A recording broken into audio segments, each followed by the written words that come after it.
kita, rakyat kecil tuh hanya punya semangat dan keringat yang lebih banyak gitu.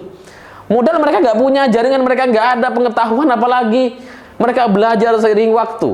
Tapi kemudian hari ini pemerintah kemudian lebih membela minimarket yang punya segalanya itu.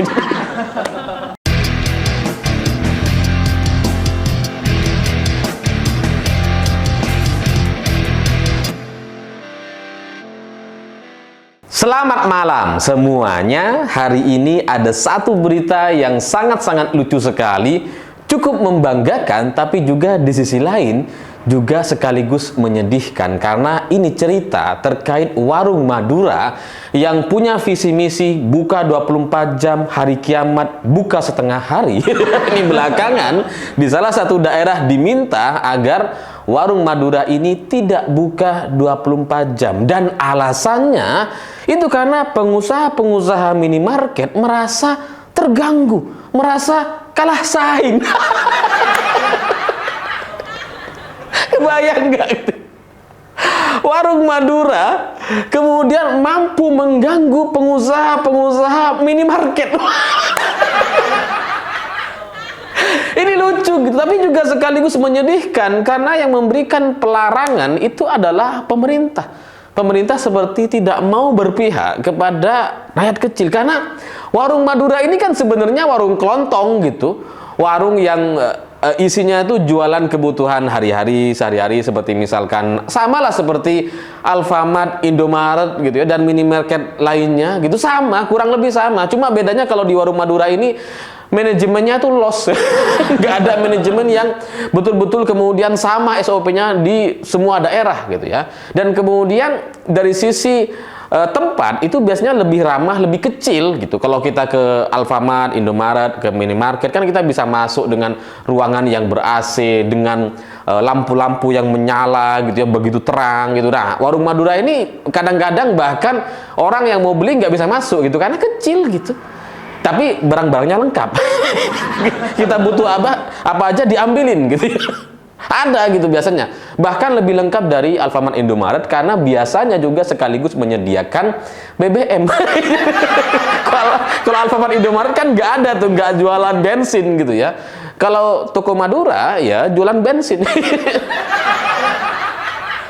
Jadi ya ini sebenarnya warung kelontong biasa, cuma kemudian karena mayoritas pemiliknya atau kebanyakan pemiliknya atau yang jaga warung-warung ini adalah orang-orang Madura, orang-orang perantauan, maka kemudian dikenal sebagai warung Madura. Nah, ini ternyata setelah warung Madura ini menjamur di beberapa kota besar, ternyata hari ini mulai meresahkan. Dan bukan karena saya orang Madura gitu ya, saya tahu ini hanya warung kelontong biasa aja gitu. Cuma kebetulan memang yang jaga orang Madura kebanyakan. Sebenarnya ada juga yang bukan orang Madura gitu, warung kelontong biasa ya kan banyak di beberapa daerah gitu ya. Saya terus terang sebagai rakyat kecil gitu merasa bangga dengan pelarangan ini gitu, karena warung Madura yang sebelumnya itu begitu gagah menantang keluar biasaan modal dan manajemen dari minimarket, Alfamart, Indomaret gitu ya. Tapi kemudian hari ini baru diberi pengakuan ya, karena pelarangan-pelarangan ini salah satu bentuk pengakuan dan penghargaan secara terselubung, karena kalau sampai pengusaha minimarket merasa terganggu, itu kan artinya warung-warung Madura, warung-warung UMKM, warung-warung kelontong ini selama ini sudah bisa memberikan satu sistem atau sebuah perlawanan yang luar biasa, meskipun secara modal mereka nggak punya gitu. Ini adalah sebuah persaingan yang sangat-sangat tidak sebanding gitu. Warung kelontong, warung kecil itu ya nggak punya manajemen gitu kan. Yang jaga juga ya bukan yang pakai seragam seperti di Alfamart, Indomaret atau minimarket lainnya gitu ya. Kadang cuma sarungan. Tapi mereka mampu memberikan satu perlawanan dengan memberikan harga-harga yang jauh lebih murah, waktu bukanya juga jauh lebih lama sampai 24 jam gitu ya. Dan setahu saya, seingat saya dulu waktu saya kemudian sempat ngobrol dengan salah seorang supir Grab atau taksi online, Itu saya sempat dengar gitu cerita ketika biasa kan supir tuh nanya gitu, dari mana mas? Saya dari Madura. Saya bilang dari Sumeneb Madura gitu ya. Dan kemudian supir ini kaget gitu, wah saya suka tuh warung Madura. Pokoknya the best lah gitu. Karena alasannya warung Madura ini buka 24 jam dan kemudian ya harga-harganya lebih murah. Dan menurut dia pribadi itu menyenangkan karena rumah dia itu gak jauh dari warung Madura ini. Dan setelah adanya warung Madura, kata si sopir ini gitu ya, dia merasa lebih aman gitu karena ya buka 24 jam otomatis seperti dijaga 24 jam. Yang sebelumnya itu kadang-kadang ada kemalingan dan sebagainya, itu jadi lebih aman gitu ya. Karena ada kehadiran warung Madura ini. Makanya dia ketika tahu saya dari Madura itu dia suka sekali, wah luar biasa maksudnya. Jadi cerita-cerita ini sebenarnya saya sudah dengar beberapa kali, gak cuma dari supir taksi online, ya supir Gojek juga pernah, dan kemudian ya beberapa teman di Jakarta juga sudah mulai mengakui bahwa keberadaan warung Madura ini sangat-sangat revolusioner gitu, atau sangat mampu memberikan perlawanan kepada minimarket sebagai satu pertimbangan atau perbedaan yang bisa memberikan mereka pilihan gitu, karena bukannya 24 jam, harganya ya kadang-kadang beberapa barang jauh lebih murah gitu. Sehingga waktu itu saya berpikir beberapa bulan yang lalu, saya lihat ini hanya soal waktu bagaimana warung-warung Madura, warung-warung kelontong ini akan dikerjain gitu. Dan hari ini terbukti sampai ada aturan yang melarang warung Madura buka 24 jam. Dan yang menyedihkan bagi saya karena pemerintah seperti tidak mau berpihak kepada warung-warung Madura ini.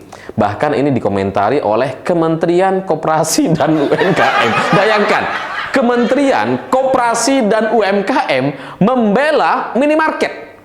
Kenapa nggak sekalian kalian ganti nama aja jadi Kementerian Minimarket, bukan UMKM lagi? Karena warung-warung Madura ini kan warung-warung kelontong, warung-warung UMKM milik rakyat biasa, rakyat kecil yang ya secara modal mereka terbatas sekali gitu.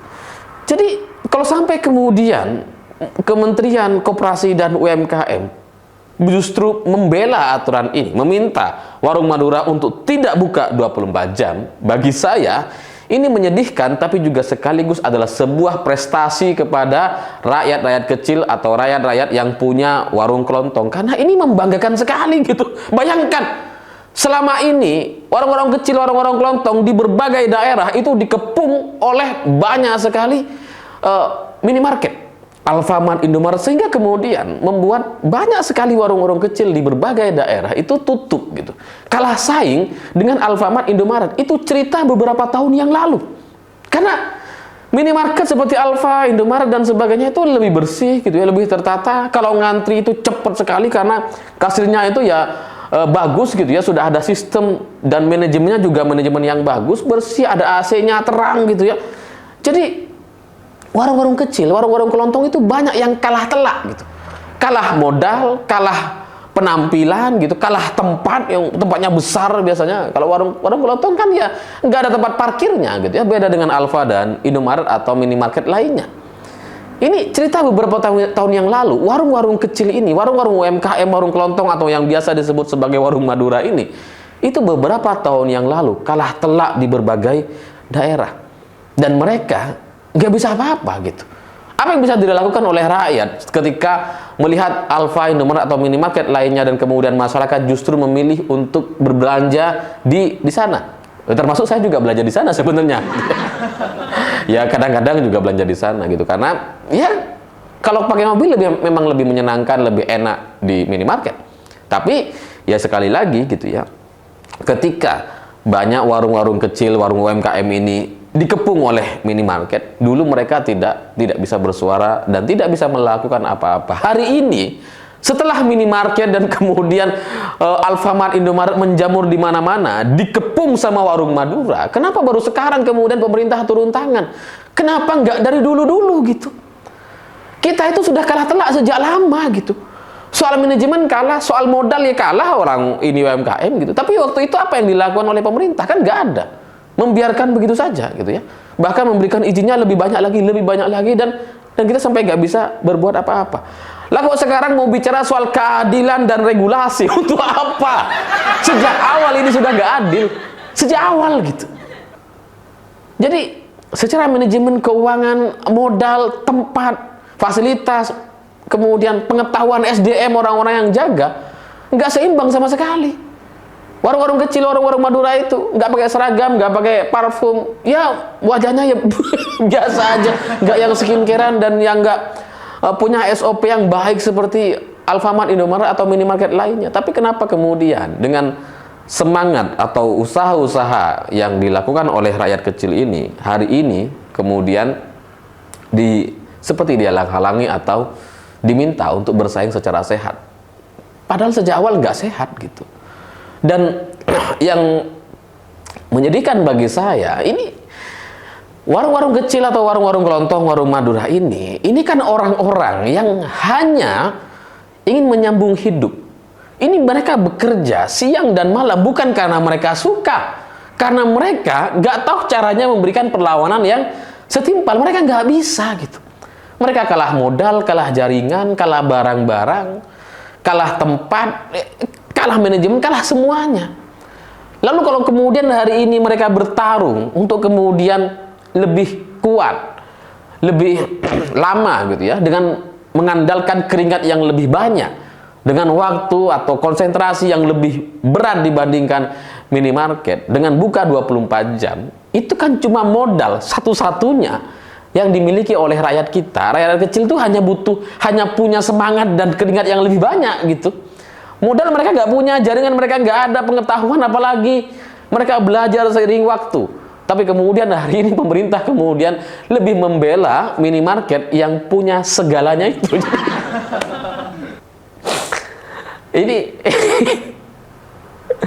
Ini menyedihkan gitu, karena warung-warung kecil, warung kelontong, warung Madura itu mereka buka 24 jam ya karena mereka terpaksa gitu, bukan karena mereka suka. Mereka kalau bisa maunya ya adu bagus dengan minimarket, dengan Alfamart, Indomaret, maunya mereka seperti itu. Tapi mereka nggak mampu, mereka hanya punya semangat dan keringat gitu. Kenapa kemudian pemerintah tidak bisa melihat mereka sebagai orang-orang yang berjuang untuk bertahan hidup demi keluarga dan pribadinya gitu? Karena ada satu perbedaan mendasar dari warung Madura dengan minimarket ini, ada satu perbedaan yang sangat mendasar. Minimarket yang ada di berbagai daerah gitu ya, itu biasanya cenderung dimiliki oleh orang-orang yang tujuannya itu investasi.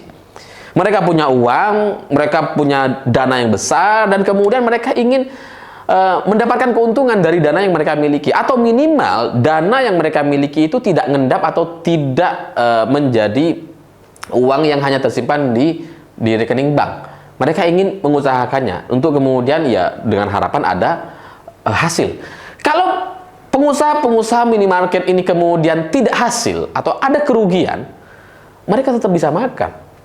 Mereka tetap bisa hidup seperti biasa, foya-foya, jalan-jalan dan sebagainya. Mereka sudah aman dengan kondisi atau kebutuhan hidupnya. Nah, warung Madura ini mereka tujuannya bukan untuk tambah kaya atau bukan sekedar iseng untuk karena punya uang lebih dan sebagainya. Enggak. Mereka berjuang mati-matian untuk kehidupannya. Dan yang mereka punya hanya semangat dan niat dan keringat. Cuma itu. Jadi ya ini berbeda gitu. Warung Madura, warung-warung kelontong itu mereka berjuang hidup dan mati untuk kemudian berdagang sampai 24 jam, mengorbankan waktunya demi menyambung hidup gitu ya. Sementara minimarket itu mereka sudah aman dengan hidupnya, mereka bisa makan kok. Tapi kenapa kemudian dengan situasi yang seperti ini, dengan rakyat yang cuma nyari makan ini gitu ya, pemerintah sampai terusik dan kemudian harus membela orang-orang yang menimbun harta. Ya karena pengusaha minimarket itu kan bisa dibilang penimbun harta gitu, karena mereka sebenarnya nggak punya minimarket pun nggak apa-apa gitu. Kalau warung-warung Madura ini, warung kelontong, warung rakyat kecil ini, UMKM ini, mereka kalau nggak punya warung itu, mereka nggak bisa makan gitu. Mereka nggak bisa menyambung hidup, nggak bisa membiayai keluarga atau anaknya. Jadi ya menyedihkan sekali karena pemerintah nampak tidak paham dengan situasi atau apa yang sedang dialami oleh rakyatnya sendiri. saya berbicara bukan sebagai orang Madura dan kemudian menganggap bahwa ini saya penting harus saya bela. Enggak, ini saya bicara sebagai rakyat kecil yang melihat bahwa rakyat kita sedang berjuang habis-habisan untuk melawan inflasi dan kebutuhan yang semakin hari semakin tinggi. Dan pemerintah seharusnya sedikit berempati. Mereka nggak butuh bantuan sebenarnya, hanya sedikit pengertian bahwa orang-orang ini layak untuk dibiarkan berjualan dengan caranya, dengan gayanya, karena hanya itu yang mereka punya. Saya pikir itu. Terima kasih sudah menonton. Begitulah kura-kura.